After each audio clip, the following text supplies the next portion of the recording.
Company बहादुर के ज़माने में कहावत चला करती थी कि जिंदा या मुर्दा, आईसीएस से शादी मतलब हर साल 300 पाउंड। आज के हिसाब से ये कहावत आपको असंवेदनशील लग सकती है। हालांकि कहावत की पीछे वजह ये थी कि उस दौर में किसी आईसीएस ऑफिसर की पत्नी या विधवा को 300 पाउंड सालाना मिला करते थे। आईसीएस यानी इंपीरियल सिविल सर्विस, जिसे आज़ादी के बाद इंडियन सिविल सर्विस कहा जाने लगा। अंग्रेज़ों के ज़माने में सबसे लोअर लेवल के आईसीएस ऑफिसर यानी असिस्टेंट कमिश्नर को 300 पाउंड यानी आज के हिसाब से लगभग 30,000 रुपये की सालाना तनख्वाह मिलती थी। 30,000 से आप प्रभावित मत हो जाइए, उस ज़माने के 30,000 बहुत होते थे। जबकि एक आईसीएस का हाईएस्ट लेवल हुआ करता था गवर्नर, जिन्हें 6,000 पाउंड यानी मौजूदा समय के हिसाब से लगभग 6.5 लाख रुपए सालाना मिलते थे। रिटायर हो जाने के बाद भी हर अफसर को सालाना 1,000 पाउंड या लगभग 1 लाख रुपए सालाना मिलते थे। साथ ही इस नौकरी से पार और भोकाल जैसे शब्द जोड़कर देखे तो जाते ही थे, जो रवायत आज़ादी के बाद भी बरकरार रही। और इसी कारण प्राइवेट सेक्टर से तनख्वाह कम होने के बावजूद सिविल सर्वेंट्स को मिलने वाली सुविधाओं का हिसाब किताब आज तक किया जाता है। इसी मुद्दे से जुड़ा एक वीडियो फिलहाल सोशल मीडिया पर वायरल है। एक पॉडकास्ट में बात करते हुए सलोनी खन्ना ने 2 बातें कही। पहली, corruption is grease of the economy. Saloni एक अर्थशास्त्री हैं और यूपीएससी अभ्यर्थियों को इंटरव्यू की तैयारी भी करवाती हैं। उन्होंने पॉडकास्ट के दौरान ये भी कहा कि आईएएस अधिकारियों का वेतन अपर्याप्त यानी बहुत कम है। ये दूसरी बात थी। इसी बहाने हमने सोचा क्यों ना आज आपको बताएं कि भारत में एक आईएएस अधिकारी को आखिर कितना वेतन मिलता है और वेतन के अलावा उन्हें कौन कौन सी सुविधाएं मिलती हैं। करप्शन के मामले में जानेंगे कि बाकी देशों के मुकाबले में भारत में भ्रष्टाचार की स्थिति क्या है और भारत में भ्रष्टाचार से निपटने का क्या सिस्टम बना है। नमस्ते, मैं हूं निखिल और आप देख रहे हैं आसान भाषा में, जिसमें हम रोज एक विषय पकड़ते हैं और तभी छोड़ते हैं जब आपको पूरा समझ आ जाए।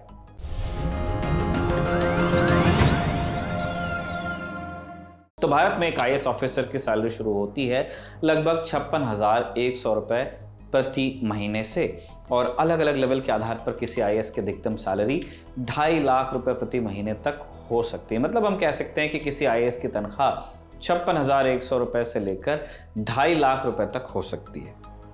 लेकिन ये जो रकम हम आपको बता रहे हैं वो किसी आईएएस अधिकारी को मिलने वाला बेसिक पे है। मतलब उन्हें इसके अलावा और भी कई तरह की सुविधाओं के लिए पैसे और भत्ते मिलते हैं, उन पर बात करेंगे। लेकिन पहले अलग अलग लेवल्स पर बेसिक पे समझते हैं। यानी अफसरों के भी लेवल होते हैं, लेवल उनके भी निकलते हैं, सबके निकलते हैं, लेकिन जो खड़ा रहेगा यहाँ पे वो वाला नहीं।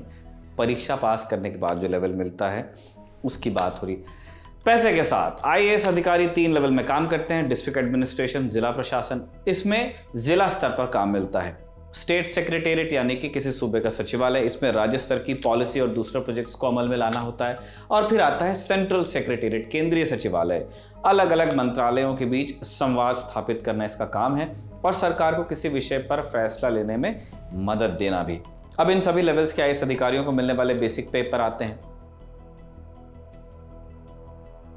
डिस्ट्रिक्ट एडमिनिस्ट्रेशन में सब डिविजनल मैजिस्ट्रेट यानी एसडीएम की बेसिक सैलरी होती है 56,100 रुपए। आईएएस वाले एसडीएम हैं ये। स्टेट सेक्रेटेरिएट में यही बेसिक पे अंडर सेक्रेटरी के पद के लिए दी जाती है और सेंट्रल सेक्रेटेरिएट में असिस्टेंट सेक्रेटरी को भी इतना ही बेसिक पे मिलता है, यानी पैसा वही, पोस्ट नहीं। पहले लेवल के बाद अगला नंबर आता है दूसरे लेवल के अधिकारी का। यहाँ बेसिक पे होता है 67,700 रुपए।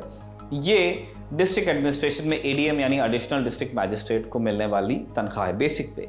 इसके अलावा स्टेट सेक्रेटेरिएट में डिप्टी सेक्रेटरी और सेंट्रल सेक्रेटेरिएट के अंडर सेक्रेटरी को भी यही बेसिक पे मिलता है। यहाँ बताएं कि इस बेसिक पे के लिए इसका ये जो लेवल है, इसके लिए आपको 5 से 8 साल तक सेवा में रहना जरूरी है। बेसिक पे में अगला लेवल आता है 78,800 रुपए वाला बेसिक पे, जो जिला प्रशासन में डीएम यानी डिस्ट्रिक्ट मैजिस्ट्रेट, राज्य सचिवालय में जॉइंट सेक्रेटरी को और केंद्रीय सचिवालय के डिप्टी सेक्रेटरी को मिलता है। इस बेसिक पे के लिए 9 से 12 साल की सर्विस का अनुभव जरूरी है। अब अगले लेवल पर चलते हैं तो जिला प्रशासन में ऐसे डीएम जो 13 से 16 साल तक की सर्विस कर चुके हैं, उन्हें 1,18,500 रुपए का बेसिक पे मिलता है। यही बेसिक पे राज्य सचिवालय में स्पेशल सेक्रेटरी कम डायरेक्टर और केंद्रीय सचिवालय के जो डायरेक्टर लेवल के अधिकारी होते हैं उनको मिलती है। इसके बाद आता है 1,44,200 रुपए का बेसिक पे, जो डिस्ट्रिक्ट एडमिनिस्ट्रेशन में डिविजनल कमिश्नर को दी जाती है। यही पैसा स्टेट सेक्रेटेरिएट में सेक्रेटरी कम कमिश्नर को और सेंट्रल सेक्रेटेरिएट में जॉइंट सेक्रेटरी को दिया जाता है। इसके लिए 16 से 24 साल की सर्विस करनी पड़ती है, यानी काफी अनुभवी आईएएस ही ये बेसिक पे पाते हैं। जिला प्रशासन के स्तर पर एक ऐसा डिविजनल कमिश्नर जो 25 से 30 साल की सर्विस दे चुका हो, उसे 1,82,200 रुपए का बेसिक पे मिलता है। जिला प्रशासन में आईएएस अफसरों का ये सबसे ऊंचा पद होता है, यानी जिला प्रशासन में काम करने वाले किसी आईएएस अधिकारी को अधिकतम यही बेसिक पे मिल सकता है। स्टेट सेक्रेटेरिएट में प्रिंसिपल सेक्रेटरी को और सेंट्रल सेक्रेटेरिएट के एडिशनल सेक्रेटरी को भी इतना ही बेसिक पे मिलता है। हालांकि लेवल इससे ऊपर के भी होते हैं, यानी इससे ऊपर के भी लेवल निकलते हैं। मसलन राज्य सचिवालय में एडिशनल सेक्रेटरी से ऊपर एडिशनल चीफ सेक्रेटरी का पद होता है। इस पद के लिए 2,05,400 रुपए का बेसिक पे है। इसके लिए 30 से 33 साल की सर्विस करनी पड़ती है। जिला प्रशासन और केंद्रीय सचिवालय के स्तर पर एडिशनल चीफ सेक्रेटरी के समानांतर कोई पद है नहीं।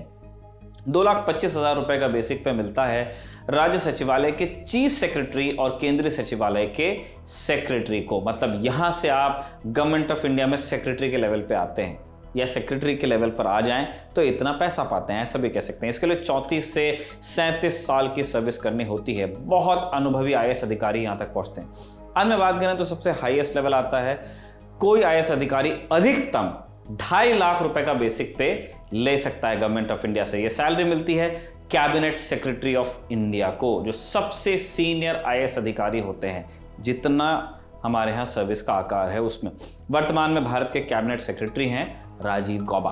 बेसिक पे के बाद अब सिविल सेवकों को मिलने वाले भत्तों और सुविधाओं की बात करते हैं।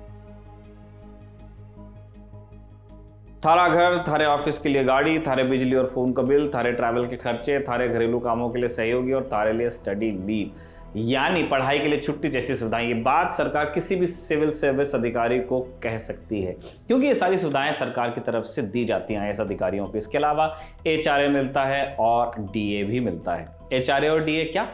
एचआरए का मतलब हुआ house rent allowance. Rent allowance के लिए शहरों की अलग अलग कैटेगरी है। जितना महंगा शहर होगा एचआरए उतना ज्यादा होगा। पहले बात एक्स कैटेगरी की। इस कैटेगरी के शहरों में रहने वाले अधिकारियों को बेसिक पे का 24% एचआरए मिलता है। एक्स कैटेगरी में अहमदाबाद, बैंगलोर, चेन्नई, दिल्ली, हैदराबाद, कोलकाता, मुंबई और पुणे जैसे शहर आते हैं, मेट्रोज। इसी तरह वाई कैटेगरी के शहर में तैनात अधिकारियों को 16% एचआरए मिलता है। वाई कैटेगरी में पटना है, लखनऊ है, विशाखापट्टनम, गुवाहाटी, चंडीगढ़, रायपुर, राजकोट, वडोदरा, सूरत इस श्रेणी के। जेड में आते हैं 8% एचआरए लेने वाले अधिकारी। इस कैटेगरी में जो शहर हैं वो एक्स और वाई कैटेगरी वाले शहरों की लिस्ट में नहीं होते, यानी जो बाकी शहर बच रहे हैं। इन शहरों की जनसंख्या 5 लाख से कम होती है। हालांकि यहाँ नोट करने लायक बात यह है कि एचआरए केवल उन्हीं ऑफिसर्स को मिलता है जो सरकारी आवास का उपयोग नहीं करते। अगर आप बंगले में रह रहे हैं तो एचआरए नहीं मिलता। एचआरए के बाद समझते हैं डीए को। डीए को हिंदी में महंगाई भत्ता कहते हैं, अंग्रेजी में डेयरनेस अलाउंस कहते हैं। हर 6 महीने पर, यानी हर साल जनवरी और जुलाई में इन्फ्लेशन इंडेक्स के आधार पर इसे एडजस्ट भी किया जाता है। राज्य की राजधानी में आवास के अलावा आईएएस अधिकारियों को एक सर्विस क्वार्टर भी दिया जाता है, जहां उनकी तैनाती होती है। प्रत्येक आईएएस अधिकारी को 1 से 3 कार्स और ड्राइवर की सुविधा मिलती है। 3 हाउस गार्ड्स और 2 बॉडीगार्ड उनकी सुरक्षा में लगते हैं। किसी खतरे की स्थिति में एसटीएफ कमांडो को भी उपलब्ध कराया जा सकता है। इसके अलावा अगर आईएएस अधिकारी जिला मैजिस्ट्रेट या कमिश्नर नियुक्त किया जाता है तो पूरी पुलिस फोर्स उनके लिए अवेलेबल होती है। वो अपनी सुरक्षा व्यवस्था को अपनी इच्छा अनुसार बनाने के लिए आज़ाद होते हैं। कई राज्यों की आधिकारिक यात्रा के लिए इन्हें सर्किट हाउस, सरकारी बंगलों या रेस्ट हाउस में रियायती आवास भी मिलता है। नई दिल्ली की यात्रा जब ये करते हैं, कैपिटल आते हैं, इन्हें सभी सुविधाओं के साथ उपयुक्त राज्य भवन में ठहराया जाता है। जो रिस्पेक्टिव भवन होते हैं, मध्य प्रदेश भवन, महाराष्ट्र सदन वगैरह वगैरह। इनके अलावा सिविल सेवकों को स्टडी लीव भी मिलती है। 9 साल की सर्विस के बाद आईएएस अधिकारी 2 से 4 साल की स्टडी लीव ले सकते हैं। सलोनी खन्ना का जो बयान था उसका दूसरा हिस्सा, उसमें उन्होंने कहा corruption is the grease of the economy so it should continue, यानी कि थोड़ा सा भ्रष्टाचार अर्थव्यवस्था के लिए अच्छा भी होता है। सामान्य रूप से और पहली नज़र में हमें ऐसा नहीं लगता कि किसी भी तरह से और किसी भी तरह का भ्रष्टाचार किसी भी व्यवस्था के लिए अच्छा हो सकता है। कई एक्सपर्ट्स ने सलोनी की बात के बाद कहा भी है ये। इसके संदर्भ में हम आपको किसी रिसर्च का हवाला फिलहाल नहीं दे रहे हैं, बल्कि हम इसी स्टेटमेंट को सिंपल गूगल सर्च पे डाल रहे हैं। आपको research gate, international monetary fund IMF और साइंस डायरेक्ट जैसी वेबसाइट पर ठीक इसी शीर्षक से कई रिसर्च पेपर्स मिलेंगे। इनमें से अधिकतर, या जितना हम देख सके उनमें से सब में इस बात से इनकार किया गया है कि करप्शन कहीं से भी अर्थव्यवस्था का फायदा करता है। इन रिसर्च पेपर्स के निष्कर्ष में कहा गया है कि भ्रष्टाचार किसी उभरती अर्थव्यवस्था के लिए विघटनकारी या खतरनाक होता है। IMF की 2018 की रिपोर्ट कहती है कि भ्रष्टाचार इन्वेस्टमेंट को नुकसान पहुंचाता है, आर्थिक विकास को सीमित करता है और सरकारी खर्चे को भी प्रभावित करता है, जो भविष्य की आर्थिक वृद्धि के लिए हानिकारक है। इस मामले में अब एक सूचकांक की भी बात कर लेते हैं। एक इंडेक्स है, करप्शन परसेप्शन इंडेक्स 2023 के अनुसार भ्रष्टाचार के मामले में दुनिया भर के 180 देशों में भारत का रैंक 95 है। CPI से भी पता चलता है कि किस देश में कितना करप्शन पनप रहा है। इंडेक्स जारी करने वाली संस्था ट्रांसपेरेंसी इंटरनेशनल के अनुसार इस इंडेक्स में 50 से कम नंबर स्कोर करने वाले देशों में भ्रष्टाचार एक गंभीर समस्या होती है। इस मामले में 2023 में भारत को 39 अंक मिले थे। जाते आते भ्रष्टाचार के मामले में भारत के पड़ोसी देशों का हाल भी आपको बता ही देते हैं। CPI 2023 में नेपाल का रैंक है 108 और इससे अंक मिले हैं 35, यानी हिंदुस्तान से बुरा हाल है। पाकिस्तान का मामला और ख़राब है, 29 नंबर इसको मिले हैं और इसका रैंक है 133। चीन इस मामले में भारत से बेहतर रैंक रखता है। CPI 2023 में चीन को 42 अंक मिले और उसका रैंक है 76। 115वें नंबर पर श्रीलंका और 149वें नंबर पर बांग्लादेश की स्थिति बहुत ज़्यादा ख़राब है। कानून की बात करें तो भ्रष्टाचार से निपटने के लिए हिंदुस्तान में the prevention of corruption act 1988 जैसे कानून हैं।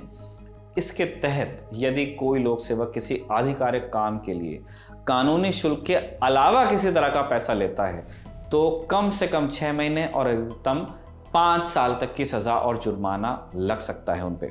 अधिनियम में लोक सेवक को अवैध तरीकों से जनता को प्रभावित करने के उद्देश्य से पैसे लेने पर भी दंडित किया जा सकता है। किसी लोक सेवक पर मुकदमा चलाने के लिए केंद्र या राज्य सरकार से पूर्व अनुमति प्राप्त करना आवश्यक होता है। कुल मिलाकर कहें तो एक सच ये है कि तमाम कानूनों के बावजूद किसी देश से करप्शन को पूरी तरह ख़त्म कर देना बहुत मुश्किल है। वहीं ये भी सच है कि करप्शन को जितना कम किया जा सके कम किया जाना चाहिए। आज का आसान भाषा लिखा था रवि सुमन ने, उनकी मदद की थी कमल ने और प्रशांत ने इसे रिकॉर्ड किया था। आप देखते रहिए दी ललन टॉक।